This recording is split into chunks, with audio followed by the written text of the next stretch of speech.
فتاوی رضویہ کب پھر پڑھنا ضروری ہوگا؟ اعلیٰ حضرت رحمۃ اللہ تعالیٰ علیہ کے جو تعلیمات اس کو سمجھنے کے لیے، تو پھر فتاوی رضویہ پڑھنے کے لیے جو علم و معلومات چاہیے اور اس کے لیے چاہیے، تو اس پر کچھ کرم فرمائیں، یہ کیسے ہم کو ملے گا کہ ہم فتاوی رضویہ پڑھ لیں، سمجھ لیں، سیکھ لیں؟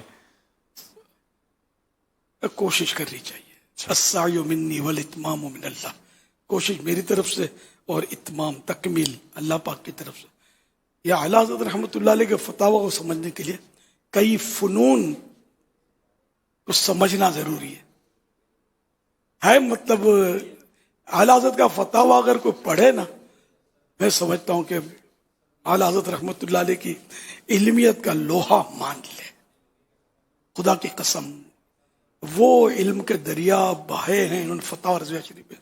بس یہ کہ کچھ نہ کچھ تو سمجھ آئی جائیے. اور جو ہمارے طلباء کرام ہیں یا ہمارے اساتذہ کرام ہیں، ان کو تو کچھ نہ کچھ زیادہ ہی سمجھ میں آئے گا عوام کے مقابلے میں، اور علماء کرام کو تو انشاءاللہ بہت زیادہ سمجھ میں آ سکتا ہے. تو اس کو کھول کے دیکھیں تو اس میں کیا ہے، کیا خزانہ ہے.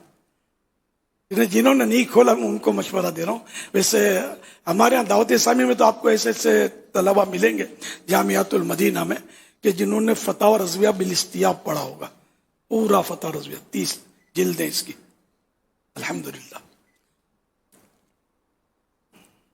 صلو علی الحبیب صلی اللہ علی محمد.